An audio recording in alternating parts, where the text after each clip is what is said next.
Hello दोस्तों, कैसे हैं आप सब। आज से करीबन 4500 साल पहले इजिप्ट में एक ऐसा अजूबा बनाया गया जिसे आज भी लोग देखते हैं तो अजीब सी सोच में पड़ जाते हैं। The pyramid of Giza.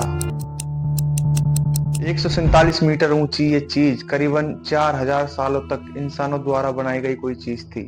इतने भारी भरकम पत्थरों से बनाई गई ये चीज कि आप अनुमान भी नहीं लगा सकते इसके वजन का, क्योंकि उस जमाने में ना ही तो कोई क्रेन थी, ना कोई बुलडोजर, ना कोई ऐसा इलेक्ट्रॉनिक डिवाइस जो इतने भारी भरकम पत्थरों को इतने ऊपर ले जाया जा सके, और ना ही कोई ऐसे इनके पास पहिए, क्योंकि उस टाइम पहियों का भी आविष्कार नहीं हुआ था। इसके बावजूद उन्होंने एक ऐसी चीज बनाई जो आज भी एक मिस्ट्री बनी हुई है।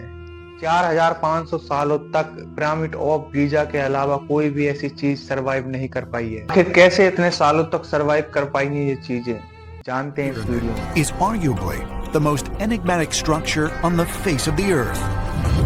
Built around 2500 BC, it is the tallest structure on Earth for more than 3,500 years. Built in gargantuan tombs of shining white limestone. The pyramid आइए दोस्तों, चलते हैं आज से 4500 साल पीछे, जब पिरामिड ऑफ गीजा का निर्माण कराया गया था। और इसका निर्माण कराया था फेरो खूफू, जो उस टाइम के राजा थे। दोस्तों, ये नाइल नदी के किनारे स्थित है, और ये एक ही पिरामिड नहीं है, इसकी तरह दो और भी हैं। एक जिसे हम सब जानते हैं पिरामिड ऑफ गीजा, दूसरा पिरामिड ऑफ कुफरे, और तीसरा पिरामिड ऑफ मेनकोर।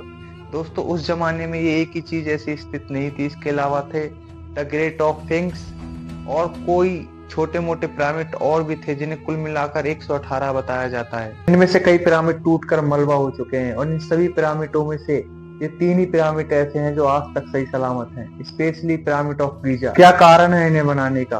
आपके दिमाग में ये बात चल रही होगी। इन्हें एक मकबरे के तौर पर बनाया गया था, जहां इन्हें दफन किया गया है। इनका मानना था कि मरने के बाद हमारी आत्मा उस दुनिया में जाती है जहां हमारी आत्मा को जज किया जाता है। उसके बाद जिन लोगों ने अच्छा किया होगा वो इस दुनिया में हमेशा के लिए जिंदे कर दिए जाएंगे। इसलिए जब ये राजा जिंदा हुआ करते थे तो अपने लिए टून बनवाया करते थे, जैसे कि कोई जगह जहां ये जरूरत का हर सामान रखवा दिया करते थे, जैसे जेवरात, खाना पीना, फर्नीचर, बेड, जूते, चप्पल, कपड़े, सारा सामान। और जब ये मरा करते थे तो इनकी बॉडी को मम्मीफाई करके वुडन या स्टोन कॉपर में दफना कर रख दिया जाता था। दोस्तों, जब एक थ्योरी सही साबित नहीं होती है तो हम दूसरे के पीछे भागते हैं, क्योंकि इन पिरामिडों में कोई ऐसा ठोस सबूत नहीं मिला जिससे ये कंफर्म कहा जा सके कि इन पिरामिडों को इसी चीज के लिए बनाया गया हो। दूसरी थ्योरी ये बताई जाती है कि ये पिरामिड एक पावर हाउस था जिससे बिजली जनरेट हो सकती थी। जो इस थ्योरी को मानते हैं वो कहते हैं कि उस टाइम के लोग टेक्नोलॉजी में इतने एडवांस थे कि उन्होंने बिजली बनाना भी सीख लिया था। इस चीज के एविडेंस में वो दिखाते हैं कि कुछ दीवारों पर इस तरह के चित्र हैं कि जैसे कोई बल्ब लेके खड़ा हो, उसको जलाने की कोशिश कर रहे हैं, लेकिन इस चीज का भी कोई फुल प्रूफ नहीं मिला, इसलिए लोग दूसरी थ्योरी देखते हैं। ऐसी थ्योरी जब बताई जाती है जब हमें किसी भी चीज का सही एविडेंस नहीं मिलता है, क्योंकि अगर उस टाइम पे इन्होंने बिजली का आविष्कार कर लिया था तो आज तक उस चीज का हमें एविडेंस क्यों नहीं मिला। एक थ्योरी ये भी बताई जाती है कि ये पिरामिड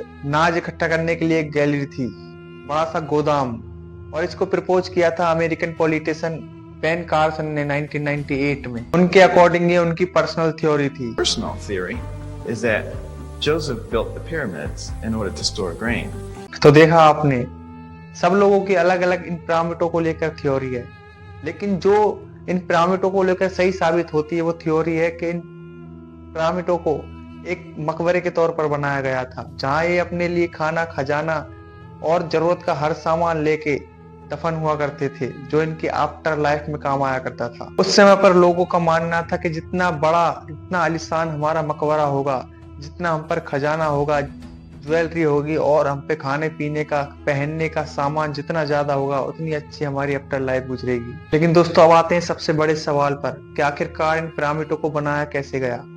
यही सबसे रहस्यमय और मिस्टीरियस बात है कि आखिरकार इन पिरामिडों को बनाया कैसे गया, कि आखिरकार कैसे इन्होंने इतनी ऊंची इमारत को खड़ा कर दिया कि जिसमें पत्थर इतने भारी भरकम लगे हुए हैं जिनका वजन 2 टन से 80 टन तक है। इन पत्थर को इतनी बारीकी से काटा गया है दोस्तों, और एक के ऊपर एक इस तरह से रखा गया है कि आप यकीन नहीं मानोगे, क्योंकि उस टाइम पे इनके पास ना तो काटने के लिए कोई टूल था और ना ही एक के ऊपर रखने के लिए कोई उस टाइम पहियों का भी आविष्कार नहीं हुआ था। तो आखिरकार कैसे इन्होंने ये काम करा।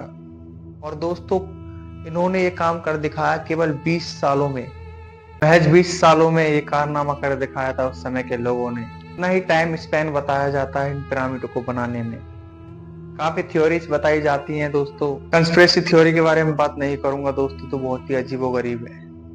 मैं एक ऐसी थ्योरी के बारे में बात करूंगा जो आपने पिक्चरों में भी देखा होगा, कि जब इन पिरामिडों का काम चल रहा था तो जो स्लीव लेबर लगाई हुई थी उनको काफी मारा पीटा जा रहा था, काफी टॉर्चर किया जाता था इन पिरामिडों को बनाने के लिए। लेकिन दोस्तों, रियल में बिल्कुल ऐसा नहीं है। रियल में इनको एकदम बढ़िया से ट्रीट किया जाता था, खाना पीना हर चीज टाइम से दी जाती थी। और जो ये लेबर थी दोस्तों, ये आम लेबर नहीं थी। इन लेबरों में इतनी ताकत थी हर एक शख्स में कि 10 आदमियों का काम केवल 2 आदमी कर सकते थे, इतनी ताकत हुआ करती थी इन लोगों में। अब आते हैं मेन बात पर दोस्तों, कि इन्हें बनाया कैसे गया था। अलग अलग थ्योरी बताई जाती है इनको बनाने की, कि इस तरह से बनाया होगा, इस तरह से बनाया होगा। लेकिन हम आपको उस चीज से एक्सप्लेन करेंगे कि जो आपको थोड़ी बहुत समझ में आए कि हाँ, इस तरह से शायद इनको बनाया गया हो। 23 लाख पत्थरों का इस्तेमाल किया गया था इन पिरामिडों को बनाने के लिए दोस्तों, और ये करीब 800 किलोमीटर दूर सदर्न इजिप्ट से लाए गए थे। पत्थर को लाने के लिए राफ्ट का इस्तेमाल करते थे जो पानी पर तैरा करती थी। और जब पत्थर पिरामिड पे आ जाता था तो एक स्लेजिस का इस्तेमाल करते थे, गीली स्लेजिस के नीचे चिकनी मिट्टी गिरा करते थे, और उसके बाद उसके ऊपर पत्थर रख के खींचा करते थे, जिससे इनको बहुत ही आसानी हो जाती थी। लेकिन दोस्तों, अब आप सोचोगे कि पत्थर को खींचा तो जा सकता है, लेकिन एक के ऊपर एक रखा कैसे? जिस टाइम कोई ऐसी क्रेन, बुलडोजर या कोई इलेक्ट्रॉनिक डिवाइस या कोई भी ऐसा चीज एग्जिस्ट नहीं करती। तो दोस्तों, जो स्कॉलर्स थे जो इस पर रिसर्च कर रहे थे कि किस तरह से इन्हें बनाया गया होगा, तो उन्होंने बताया कि इस तरह का एक रैंप बनाया गया होगा उस समय में। पत्थर खींचने के लिए इन रैंप के अगल बगल डंडे गाड़ दिए होंगे, और डंडे गाड़ने के बाद रस्सियों से इन बड़ी बड़ी चट्टानों को ऊपर खींचा गया होगा। उसके बाद इन पिरामिडों को कंप्लीट किया गया होगा। इसके अलावा दूसरी थ्योरी ये बताई जाती है कि इन्होंने एक लीवर्स का इस्तेमाल किया गया होगा पत्थर को एक के ऊपर एक रखने के लिए, जिसमें इन्होंने एक मिडिल पॉइंट लिया होगा जो थोड़ा ऊंचा होगा, और उसके ऊपर एक डंडा रख के या कोई भी ऐसी वस्तु जो थोड़ी मजबूत हो, और एक तरफ चट्टान और दूसरी तरफ उससे कोई थोड़ी भी भारी चीज रखकर उसे खींचकर एक के ऊपर एक उस चट्टानों को रख दिया गया होगा। इस थ्योरी का इस्तेमाल ये पानी निकालने के लिए भी किया करते थे अपने खेतों के लिए नाइल नदी से। ये दोनों थ्योरी सुनने में अच्छी लगती हैं दोस्तों, लेकिन बात आ जाती है कंस्ट्रक्शन टाइम। हमें पता है कि इन्हें बनाने में करीबन 20 साल लगे थे। अब 20,000 लोग एक एक पत्थर इस तरह से ट्रांसपोर्ट करेंगे, तो हर 3 मिनट पे एक पत्थर ट्रांसपोर्ट होना चाहिए, साल के हर एक दिन। लेकिन ये दोस्तों बिल्कुल पॉसिबल नहीं है, इसलिए आज तक ये एक मिस्ट्री बनी हुई है। ये दोनों थ्योरी सुनने में अच्छी लगती हैं दोस्तों, लेकिन ये पूरी तरह से एक्सप्लेन नहीं करती कि आखिर हुआ क्या था। इसलिए दोस्तों, ये बात एक मिस्ट्री बनी हुई है कि इन पिरामिडों को आखिरकार बनाया किस तरह गया होगा। सब अपनी अपनी थ्योरी लगाते हैं कि इस तरह से बनाया गया होगा, उस तरह से बनाया गया होगा, लेकिन दोस्तों हमें कुछ नहीं पता कि उस समय में क्या हुआ था, क्या नहीं हुआ था। दोस्तों, मैं इसी तरह की वीडियो बनाता रहता हूँ। अगर वीडियो आपको अच्छी लगी हो तो सब्सक्राइब चैनल को जरूर कर लेना, वीडियो को लाइक करना और दोस्तों को शेयर करना। मिलते हैं नेक्स्ट वीडियो में।